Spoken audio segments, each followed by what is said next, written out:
Hello everyone and welcome back to .NET Core Central. Today I'm going to work on introducing dependency injection container to the console application that I built in my last video, where I created a continuous running console application which runs in a Docker container. So what I'm going to do now is go ahead and introduce a dependency injection container, and I'm going to use the out-of-box dependency injection container provided by .NET Core. Now in ASP.NET Core, usually all the application by default adds the container. In console we can do the same thing, so I'm first going to before even adding the dependency injection container, what I'm going to do is I'm going to refactor my main method and create few classes out of it and design the classes in such a way that all the dependencies are injected through constructor. So basically I'm going to use the inversion of control design pattern, or dependency inversion in case of solid principle. So basically what it means is, for every class there is the dependencies that class depends on, like other classes or configuration, everything will be passed through a constructor instead of the class itself going and creating the object using new.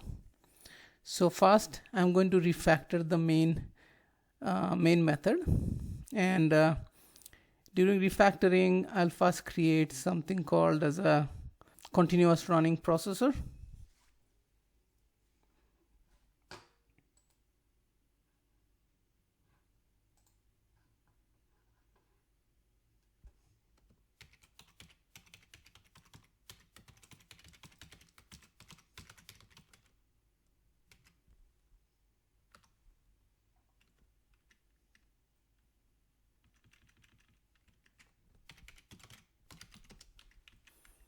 And continuous running processor will have a single method called process.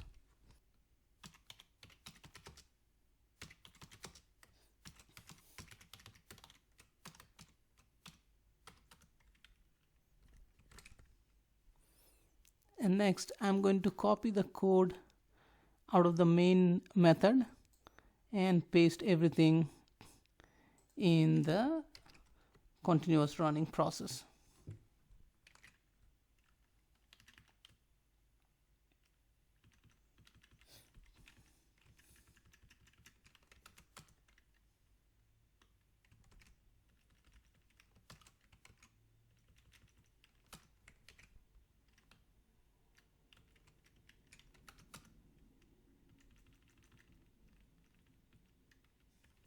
Okay, I'll further go ahead and refactor this class.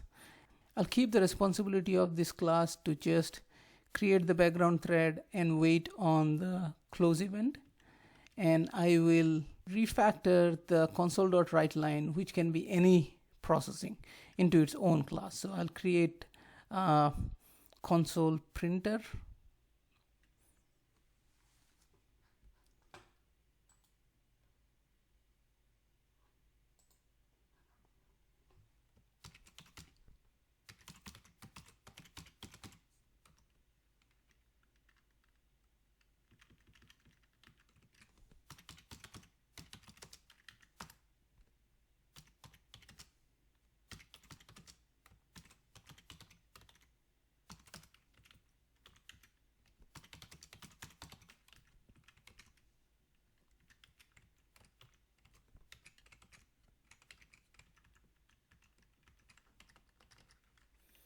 and this class will have a method print which will just print the count passed to it.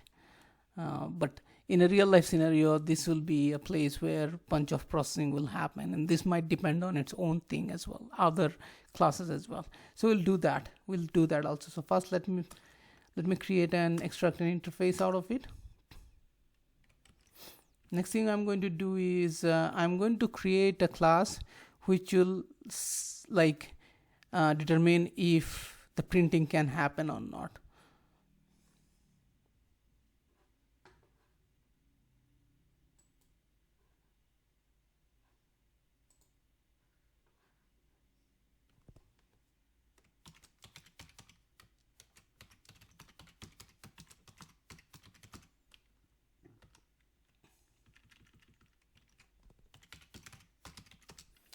So let's say based on certain settings, it will tell whether print should happen or not. So it will have something called can print. So public.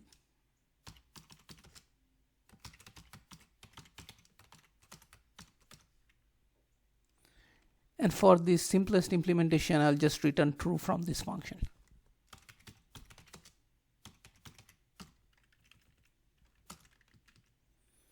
And then extract its own interface.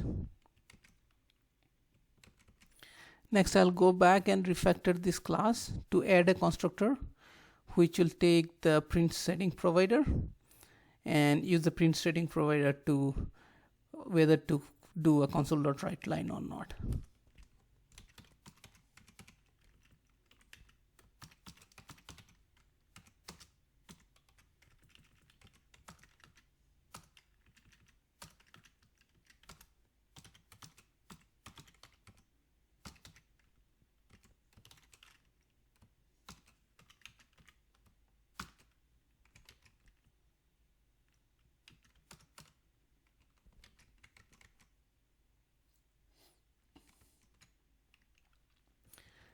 Next, I'm going to go into the continuous running processor, add a constructor, and the constructor, through constructor, I'll be injecting the console printer, which will be responsible for printing.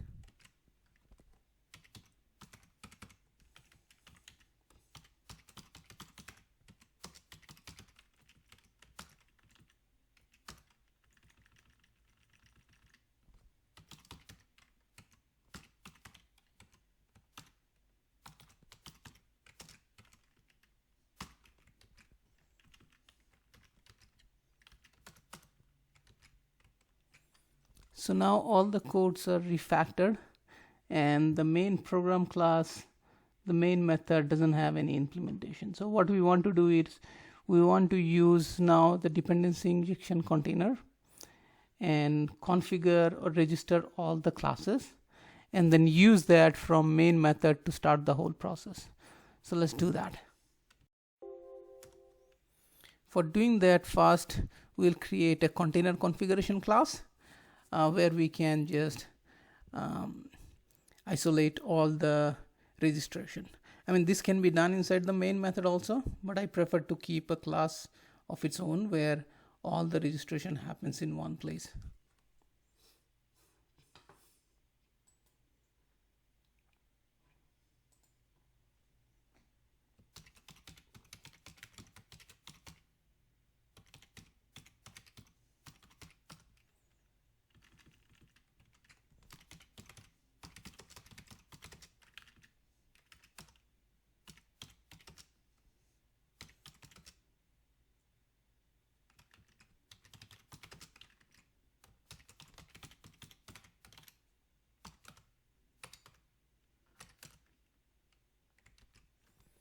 Now at this point, I'm going to go ahead and add the Microsoft.extensions.dependency injection. That's the NuGet package, which will help us introducing the DI into this project.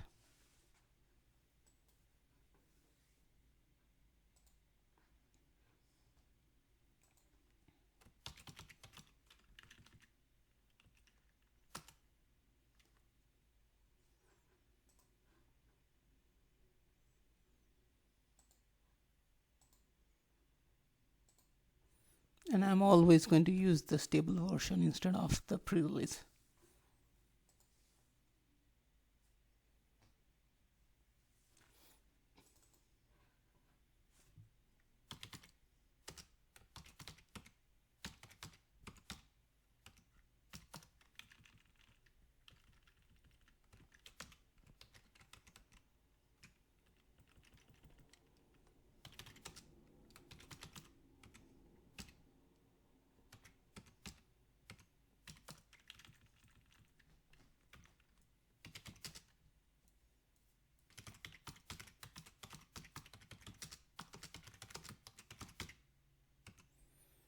First, I will create an instance of service collection, and then I will register all the dependencies inside it, And from the service collection, I will call the method to get service provider and return it as a part of the configuration method, so that that can be used in the main method of the program class to get a hold of the continuous running processor class and start it basically.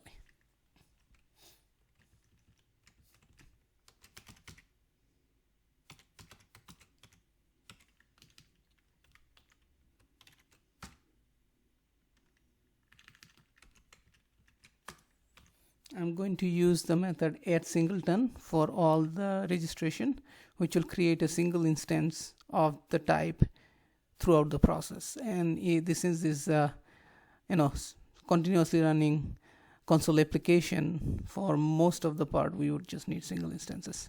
So I'll just go with that.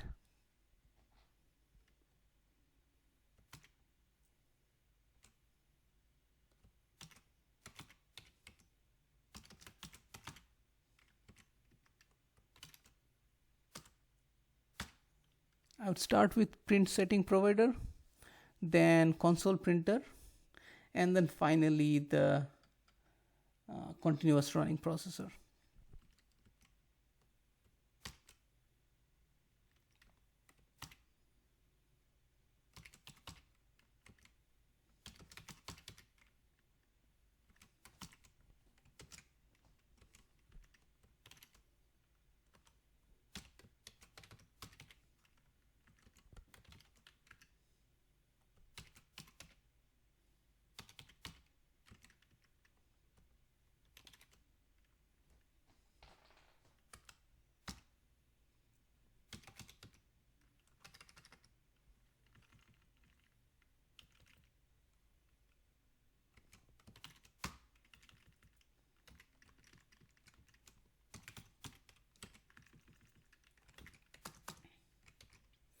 So here first I created the service collection object, added all the dependencies, or configured or registered all the dependencies as singleton instances, and then build the service provider and returning it as a part of the container configuration.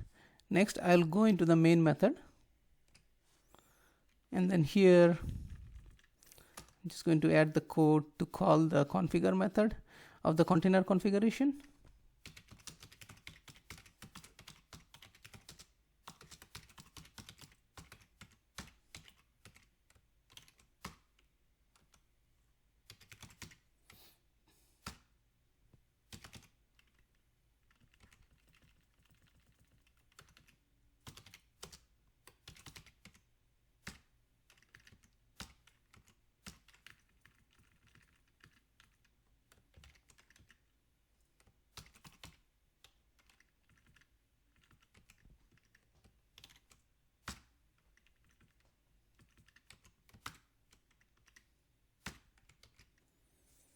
So here, after I got the service provider, I just called the get service method to get the continuous running processor instance and call the process method into it. And once we do that, because now all the dependencies are configured in the dependency injection container, when we get the service and call it, it will go through the entire chain of dependencies and create all of them. And we can just demonstrate this. I'll just put a debug point on all the constructor, and we can see all of them will call one by one to create the dependency tree.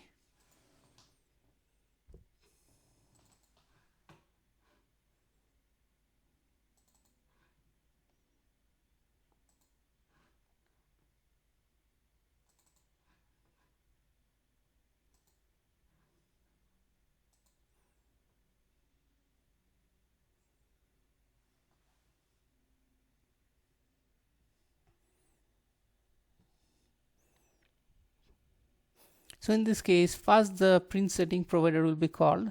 Since we don't have a constructor, we are not seeing it. Then the console printer, and then finally the continuous running processor.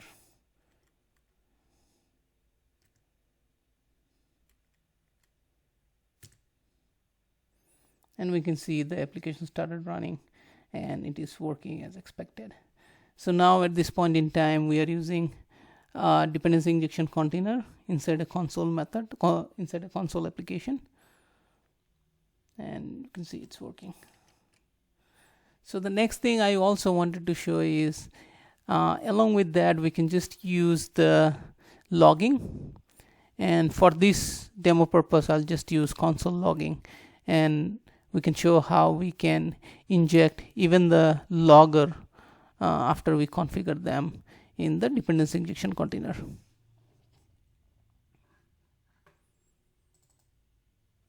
So for that, first I will add the extension.logging and extension.console logger, these two NuGet packages.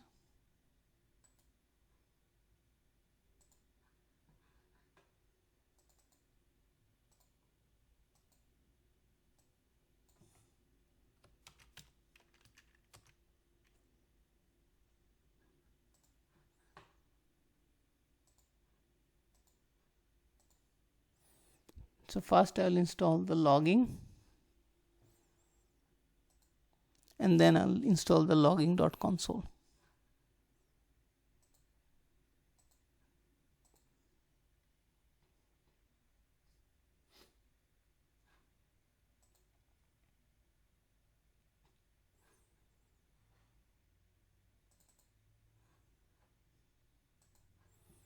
And then here, before I add any or before I register any of the classes, I can do add logging, and here I can say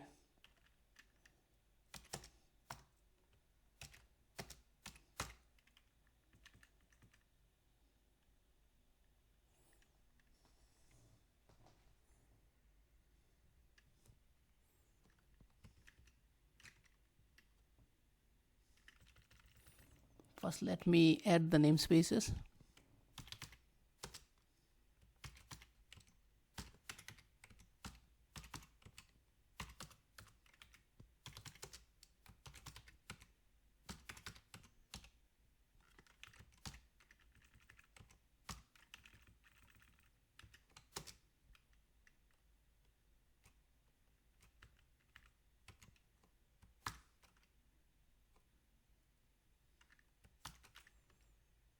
So I am saying add logging and add console logger, and then the last thing that I have to do is to configure it to set the logging level. So for that I'm going to use .configure.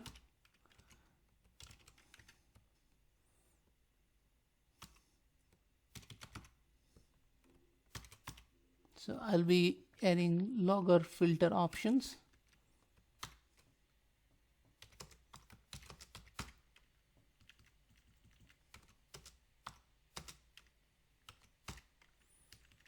And I'm going to keep it as trace. So my logging is also configured now. Next, what I can do is I can go into console running processor and add a iLogger to it.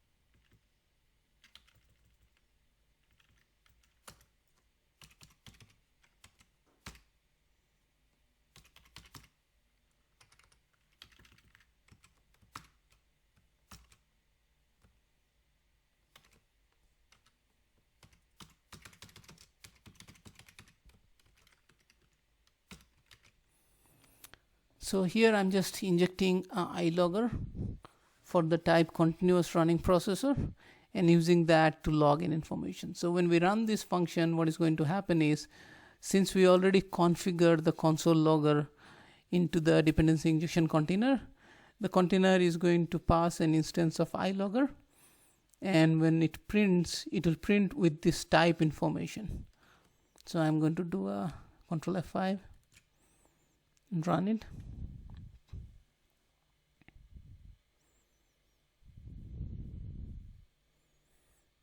and we can see it has printed the process started with the name of the process or name of the processor. So as a final step, what I'm also going to do is I'm going to now build this container in build this console application into a Docker image. I'm just going to update the existing image, then create a Docker container and start it. If you have followed my previous videos, you would know how all of these are done. So I'm just going to use a Docker build, and I already have the Docker file and everything defined. If you need to know more information, just follow my previous videos or my blog. All the information should be available there.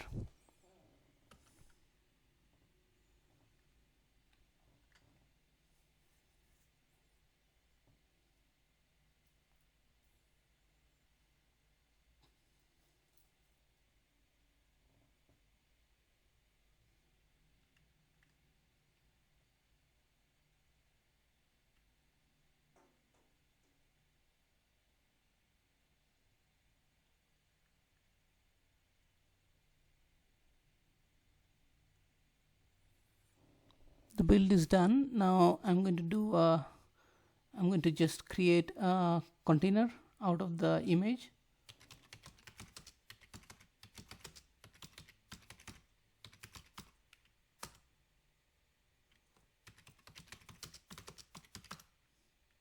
So I can see a new container has been created for the image Docker demo. I'm going to start that, and I'm going to start it in interactive mode so that we can see what's going on.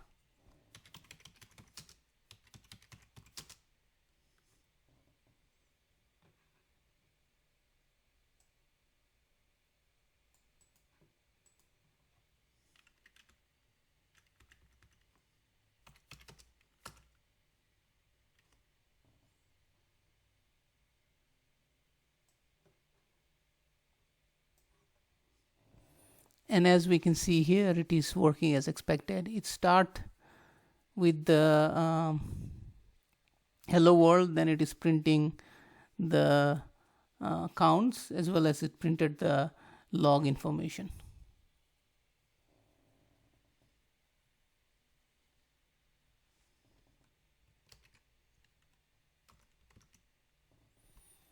That was it that I wanted to cover today. Thanks everyone for watching. If you like the video, please give me a thumbs up, and if you have not subscribed to my channel, please subscribe. I'll be creating more videos in upcoming weeks, and I'll continue in the same theme of Docker, dependency injection, logging.